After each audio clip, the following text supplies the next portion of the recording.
चलो भाई देखो अब मैं क्या करता हूँ। ये तो गौ माता का गोबर है। अब पता नहीं आप जर्सी का ले आए कि भैंस का ले आए। अच्छा, अब ये भेद भी हो जाएगा। बिल्कुल भेद है। अच्छा, हमको सिखा रिया है। तो आप तो इसके जानकार हैं, विशेषज्ञ हैं, आप तो देखकर बता देंगे कि किसका है। नहीं, ये सब देख के बताने की चीजें नहीं है। देसी गाय का गोबर ही शुद्ध है। लेकिन ऐसे देखकर पता नहीं चलता। नहीं, ये पता चलता है, उसकी भी गुण होंगे, पर वो यहाँ पे अब कहाँ लिबर्टी ले आए हम आपके बीच में। तो ये क्या ये इसको, जैसे अगर कोई शुद्ध आपके जितना जानने वाला नहीं है, उसको शुद्ध के बारे में पता नहीं है, शुद्ध देसी आपने कहा गोबर का इस्तेमाल करो। हाँ, वो इसका इस्तेमाल क्या सौंदर्य प्रसाधन में कर सकता है? शुद्ध देसी गाय, भैंस का नहीं और जर्सी का नहीं। जर्सी का तो बिल्कुल नहीं, भैंस का तो बिल्कुल नहीं, केवल शुद्ध देसी गाय वेद लक्षणा। उस गाय के गोबर में गुण है, उस गाय के गौमूत्र में, अर्क में गुण है, सबके मूत्र में गुण नहीं है। गजब बेइज्जती है।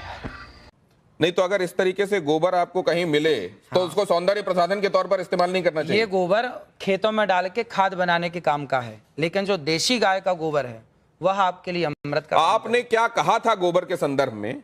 क्या आपने इस तरीके के तरीके के भेद बताते हुए कहा था? जरा वो देखते हैं, वो सुनते हैं। एक बार दिखाइए जरा, फिर उसके बाद चर्चा में वापस आते हैं।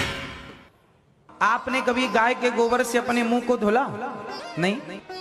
केमिकल युक्त फेस वॉश आप यूज करते हैं, लेकिन शुद्ध गाय का गोबर, इस गोबर से नहाने से चमड़ी का कोई भी रोग हो, मैं गारंटी लेता हूं, चमड़ी संबंधी कोई भी रोग हो, आप गऊ के शुद्ध देसी गाय के दो गोबर से स्नान करेंगे तो आपका चमड़ी का रोग समाप्त हो जाएगा। इतनी ताकत गोबर में है। देखिए, मैंने कहा, और सिर्फ इतनी बात नहीं है, बांझपन का भी इलाज है ये। क्या बोला तूने? तो ये गाय के संदर्भ में आपने कहा, ये बात स्पष्ट है। अब जरा प्रियंका गुप्ता जी ये बताएंगे आपकी कितने बार आपने गोबर से फेशियल किया है, गाय के गोबर से लोगों का? हाँ सर, मैंने तो आज तक, जो मेरी इंडस्ट्री है इसमें, मुझे कहीं पे भी पढ़ाया और सिखाया नहीं गया कि गोबर से आप फेशियल कर सकते हो या गोबर से अपनी स्किन को चमका सकते हो। और जैसे कि बाबा जी बता रहे हैं, और अगर ऐसा है तो इसके ऊपर रिसर्च जरूर करना चाहिए। ये अश्विनी जी, आपका कोई इसमें आप एनलाइटन करेंगे क्या? इस तरीके की कोई बात आपके संज्ञान में कभी आई? हाँ, नहीं, as a this thing psychologist मैं बोलूंगा, अगर इन्होंने कहा है तो इनके पास कोई प्रूफ होगा। हाँ, और वो प्रूफ आप सामने लाइए, क्योंकि क्या होता है कि बहुत से लोग जो भी बात करते हैं प्रूफ नहीं। तो अगर आपके पास प्रूफ है, लाइए, लोगों को प्रूफ करके दिखाइए। हमारे शास्त्रों में इसका खूब प्रूफ है। नहीं जी, एक मिनट, मैं शास्त्रों की बात यहां नहीं कर रहा, मैं आज के संदर्भ में बात कर रहा हूं। क्या आपने ऐसा कोशिश करी और आपको रिजल्ट मिला? और मिला तो उसको शख्स को वापस हम लोगों का एक त्योहार आता है जी, श्रावणी। सुना है आपने? बिल्कुल सुना है। श्रावणी कब आती है? आप बताइए ना, मैं आप सुन रहा हूं आपकी बात सारी। श्रावणी में हमारे यहाँ सारा समाज, ब्राह्मण समाज को ये निर्देश शास्त्रों में लिखा, श्रावणी जब होती है तो हमारे यहाँ गोबर से स्नान करने की परंपरा है। अभी श्रावणी में जो आई, उस श्रावणी में हमने खुद, हमारे हजारों ब्राह्मण सबने एक साथ। अनिरुद्धाचार्य जी, एक सेकंड, आप जो कह रहे हैं ना, गोबर का स्नान, कई बार वो किमाच नहीं होती थी जो लोगों के शरीर में लग जाती थी, उसमें नहीं, मैं क्या कह रहा हूँ, कई बार विधान है, हो सकता है श्रावणी में भी नहाते, लेकिन इसका सौंदर्य प्रसाधन के तौर पर इस्तेमाल हो सकता है। कोई एम्पेरिकल इसके लिए एविडेंसेस हैं क्या? हाँ, पढ़िए आप शास्त्रों को। नहीं, अगर अब ये कह रहे हैं शास्त्रों को नहीं, मैं जब शास्त्रों को आप मानेंगे नहीं। शास्त्र की बात ही कर रहे हैं आज। अरे शास्त्र नए होते नहीं, सब पुराने हैं। देखिए, ऐसा मैं शास्त्र की बात इसलिए नहीं कर रहा, नए थोड़ी होते, कोई हमने थोड़ी लिख दिया शास्त्र। शास्त्र में तो बहुत कुछ लिखा है, परंतु आज के संदर्भ में, आज एक मॉडर्न जमाने में, अरे क्या ये चीज होती है? चलिए इससे आगे निकलते हैं। इसका तो ये तो ठीक है कि आप चेहरे पे कुछ और लगा लेंगे, लेकिन जिनको बच्चे ही नहीं हो रहे हैं वो क्यों आईवीएफ क्लिनिक की तरफ जा रहे हैं? जरा ये देखिए क्या कहा अनिरुद्धाचार्य जी ने, जरा देखिए वो, और उसके बाद इस चर्चा पर लौटते हैं।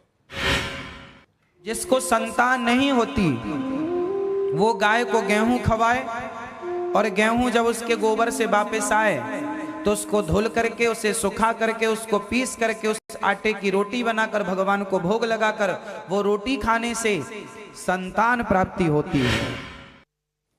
अनिरुद्धाचार्य जी, आप मैं इस पे बोलूं? आपने ये किस पे एक्सपेरिमेंट किया? खुद पे, दूसरों पे देखा है? आप सही पकड़े हैं। सुनेंगे आप? हाँ। ऐसा है कि देखिए, आप सैकड़ों डॉक्टरों को दिखाइए, यदि सैकड़ों डॉक्टरों को दिखाने के बाद आपको संतान नहीं हो रही है तो आप तो डॉक्टरों से हार गए, डॉक्टर ने मना कर दिया नहीं हो पाएगा।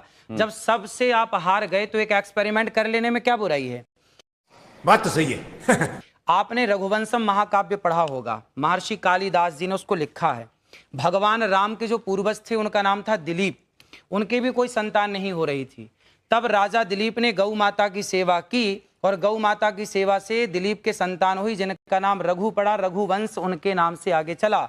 यदि राम का वंश गौ माता की सेवा से आगे चला तो हमारा और आपका वंश भी गौ माता की सेवा से चलेगा। तो तब जब नहीं एक सेकंड, जब दशरथ जी को आज भी है, आप जब दशरथ जी को यही समस्या सामने आई, हाँ, तो उनको तो भी यज्ञ कराना, पुत्र काम यज्ञ कराना पड़ा। हाँ, तो वो इस विधा से क्यों नहीं हो गया फिर? क्या बोला तूने? इस विधा से हुआ। आप समझो, दशरथ जी ने यज्ञ कराया तो यज्ञ में क्या लगता है? यज्ञ किससे संपन्न होता है? भैंस के घी से आहुतियां नहीं होती है ना, बकरी के घी से आहुतियां नहीं होती। जब तक वेद लक्षणा गाय का उसमें घी प्रयोग ना होगा तब तक आपका कोई यज्ञ संपन्न ही नहीं होगा। बिना गाय के ना कोई यज्ञ संपन्न हो सकता है, ना कोई पूजा संपन्न हो सकती है।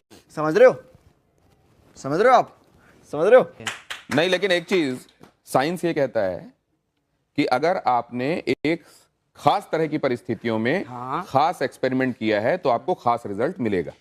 आप उसको दोहरा सकते हैं। मैंने तो इस रोटी को खाई है, जो मैंने बोला है, मैंने तो इस रोटी को खाया है। मैं नहीं मानता। और हमारे बहुत सारे संत समाज जो जंगलों में रहते हैं आज भी वो लोग ये रोटी खाते हैं। और बहुत बच्चा होता है, आप प्रयोग कर लीजिए। नहीं, आपके पास कोई प्रयोग है? नहीं, आपके पास कोई प्रयोग है? देखिए, बोलने में हमारे साथ प्रयोग है इसलिए बोल रहे हैं, प्रयोग ना होता तो बोलते नहीं। देखिए, ऐसा कोई भी चीज हम करते हैं उसके साथ प्रूफ लाते हैं कि भाई ये हमारा रिजल्ट है, ये हमारा एग्जाम्पल है। सिर्फ इतना नहीं, गौमूत्र और गाय के गोबर के संदर्भ में कैंसर के इलाज वाला दावा भी किया जाता रहा है। क्या अनिरुद्धाचार्य जी मैं ठीक कह रहा हूं? हाँ, डॉक्टर साहब बैठे हैं। मतलब किसी भी स्टेज का कैंसर तक ठीक हो जाता है। गौ माता के मूत्र में, गौ अर्क में इतनी शक्ति है। यदि शक्ति ना होती तो मेडिकल स्टोरों में गौमूत्र क्यों बिक रहा? कुत्ते का मूत्र बिकता भाई। गौमूत्र बिक रहा है तब तो कोई शक्ति है, दम है, तब ना बिक रहा है, वरना कुत्ते का क्यों नहीं बिक रहा है?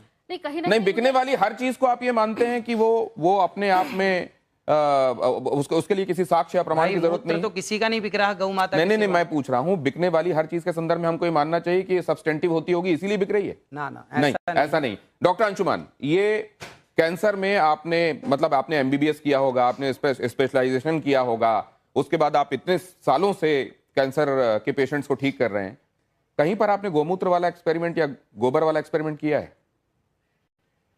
शुरुआत यहां से करें कि हमारा संविधान आर्टिकल 51A सेक्शन H कहता है, citizen of India should have scientific temper. वैज्ञानिक सोच रखना चाहिए।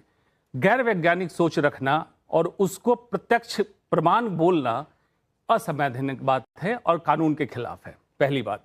दूसरी बात, जो कैंसर ठीक होने की बात है, चाहे गोबर गाय का हो, भैंस का हो या किसी का हो, गोबर गोबर होगा।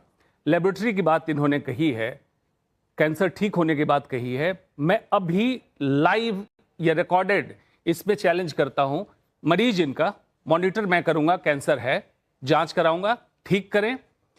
जिस दिन मरीज ठीक हो जाएगा जांच करके मैं चेक करूंगा, मैं आज से डॉक्टरी छोड़ के इनका चेला बन। बात तो सही है। एक बात मैं दूसरी आपसे जानना, डॉक्टर साहब, ये बात बिल्कुल सही है। अगर आप जाएंगे, संविधान खोलेंगे, देखेंगे, प्रीएम्बल के बाद आपको जो ड्यूटीज और आपके जो राइट्स हैं जहां पढ़ाए जाते हैं, वहीं पर आपकी ड्यूटीज में यह है कि आप हिंदुस्तान में साइंटिफिक टेम्परामेंट को, हम सबकी जिम्मेदारी है कि आप साइंटिफिक टेम्परामेंट को बढ़ावा देंगे, वैज्ञानिक सोच को बढ़ावा देंगे। ये बात बिल्कुल सच है। लेकिन डॉक्टर साहब, क्या आप ये बात मानते हैं कि विज्ञान का भी अभी बहुत सारी उन जगहों पर पहुंचना बाकी है जहां शायद हमारे शास्त्र पहले पहुंच चुके हैं? ये बात आप मानते हैं कि नहीं? बिल्कुल। आप एलोपैथिक दवाइयां खाते हैं कि नहीं खाते हैं? हमें जरूरत नहीं दवाइयों की। नहीं, आपके आसपास वाले किसी को कभी बीमार हुआ तो आप क्या कहते हैं कि किसको दिखाओ जाकर? हम तो यही कहते हैं, डॉक्टर को दिखा लो। और डॉक्टर इसको मानते नहीं है जो आप कह रहे हैं। ऐसा है, देखिए, आज के 100 साल पहले तो कोई डॉक्टर नहीं था। 10,000 साल पहले सुश्रुत महर्षि, हाँ ना, आखिर आए तो वेद में ही आ गए ना। आप भी वेद में नहीं है? क्यों? बात समझिए, सुश्रुत की बात कर रहे हैं तो वेद में ही थे। अरे भाई, भारत का हर डॉक्टर सुश्रुत और चरक का संतान है। हाँ, भले हम मॉडर्न मेडिसिन प्रैक्टिस करें, आयुर्वेद प्रैक्टिस करें, वो वैद्य आ गई वैदिक परंपरा की नहीं, लेकिन उन्होंने तो वैदिक, जब आप वैदिक परंपरा पे आ गए तो मान लीजिए कि साइंस बाद में आया, वेद पहले आया। भाई वो एक तो लाइक और शेयर ठोक दीजिए महाकाल का से, लाइक और शेयर ठोक दीजिए।